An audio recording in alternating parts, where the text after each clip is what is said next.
Welcome back. Now, speaking on health-related matters, stress-related hypertension is a major health concern marked by high blood pressure caused by chronic stressors. Although stress alone does not directly cause hypertension, it can trigger repeated increase in blood pressure and activate the nervous system, leading to the release of hormones that narrow blood vessels. Occupational stress, emotional distress, and social environment are key factors in this connection. Effective strategies for managing hypertension, such as lifestyle changes and stress reduction techniques, are vital. Nurses Nobuhle Nyati and Monique Simasiku are here to discuss this topic with us this evening. Ladies, good evening and welcome. Good evening. Thank you so much for being here. Thank you. Let's get right into this topic. I think this is actually something that a lot of young people, struggle with or experience. So talk to us, Monique, about how you would define stress-related, hypertension in your practice. Okay. So I'll start off by breaking it into what is hypertension and what is stress. Right. So hypertension is when the pressure in your blood vessels is too high. So imagine a hose pipe connected to a tap, and as you're firing with your finger, the pressure depends on how you press your finger. If you release it, it's flowing smoothly, nothing is happening. If you put it high, so that is what is shooting now, if I'm putting it in layman's terms. Right. So now stress, on the other hand, is a state of worry and mental tension due to difficult situations.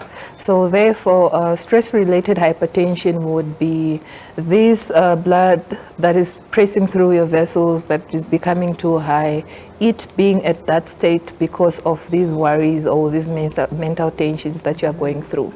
So yeah. That was a really great explanation there. Nobuhle, what common stresses do you observe in patients that contributes to hypertension? Okay. On a day-to-day, we meet challenges, and most people struggle with finances. And in finances, I mean, sometimes you don't have a job, sometimes you can't afford to pay your child's tuition fees. There's a lot of financial stress amongst our community. And then you have relationship stress, friendships, strains, family strains, and those are people that are close to you. And with that, it also contributes to a lot of stress. Then there's grief. You can never manage grief enough. You're stressed in the sense that you've lost a person that is so dear to you and close to you, and you're never going to see them. In terms of maybe you lost your mom, you lost your brother, you lost a friend, it goes on. And then we have work-related stress, where you are overworked and you're overwhelmed at work. You have tension between colleagues. That also contributes. Then we have life events. Life events, a wedding, planning a wedding can be very stressful. It's a beautiful event, but it also gives you a lot of stress because in the preparation, there's a lot that goes into it, and you never have it right. Yeah. Yes.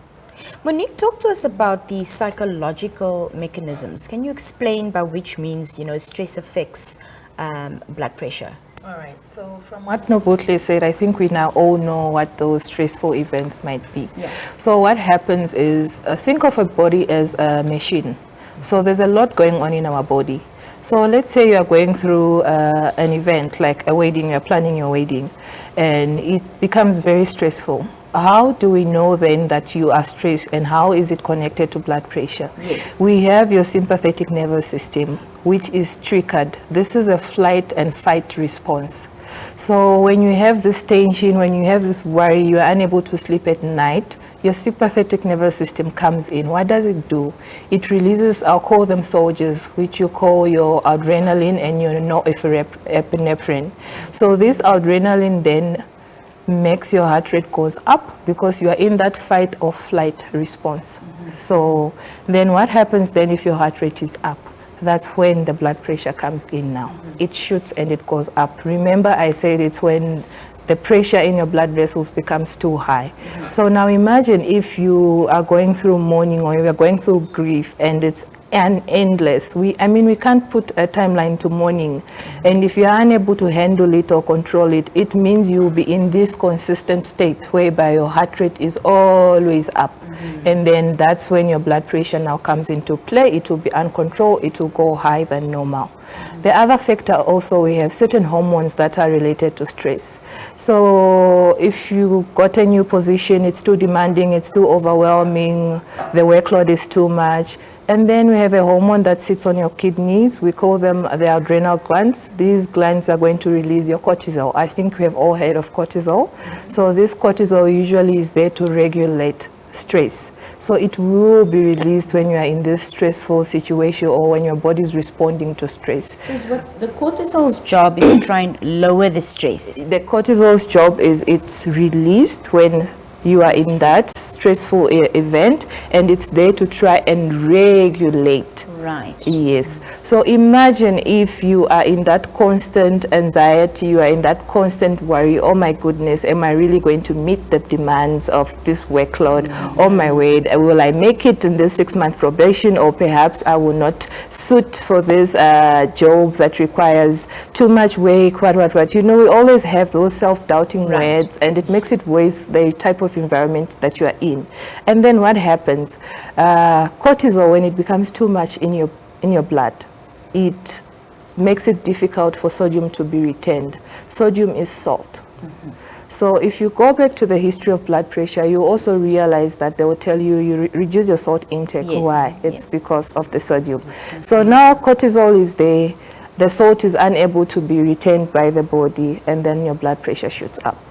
You mentioned an interesting fact about the adrenaline, which slow releases at night when you're worrying, laying in bed, worrying about all of these things. I was always under the impression that adrenaline was a good thing. Please explain that. It is a good thing in a way that you are walking, all of a sudden a person or a stranger or a toti, whoever attacks you. So adrenaline is there to wake you up for you to be able to run. So it is a good thing. So imagine if adrenaline wasn't there, you would not be able to respond in that fight or flight. You would just stand there when you are able to do something. So it's important. Everything that happens in our bodies, it's there to maintain the way our body functions in a certain way, to a certain extent. We can't have our adrenaline released all the time and every time. This is...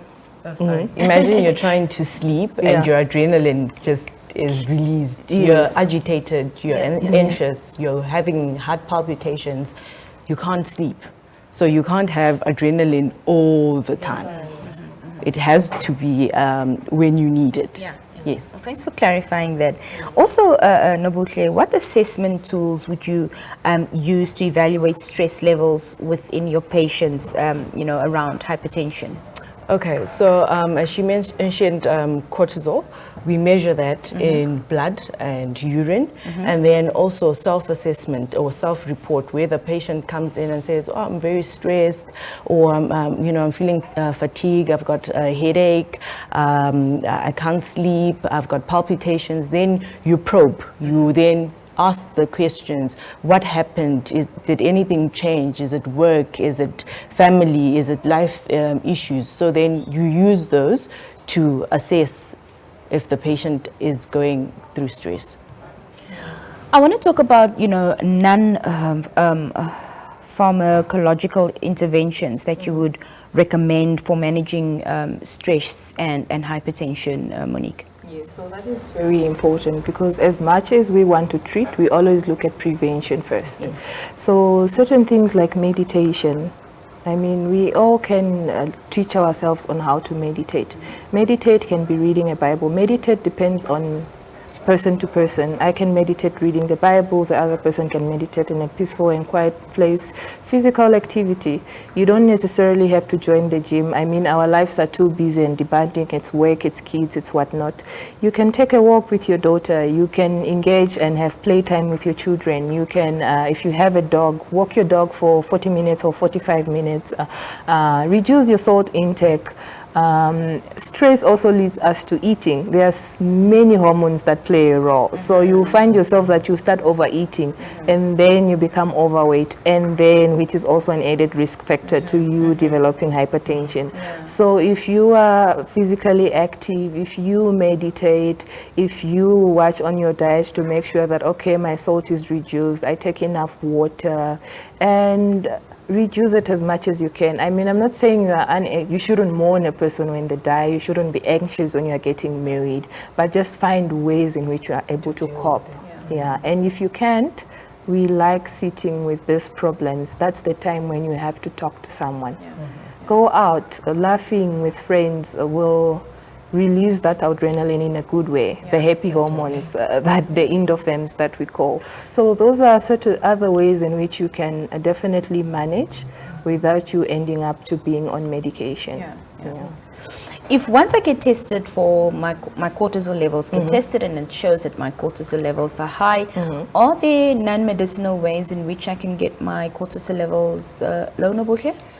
Meditation. Try and meditate. Try exercise. And you know, sometimes it's also good to switch off with all this technology that we have. If it's work-related things that are stressing you, to switch off your phone, you know, go on a vacation or just isolate and enjoy a movie with popcorn. Just try and maintain a mindset that is calm and stable enough for you. Yeah, just to add, add on what Nobuhle said.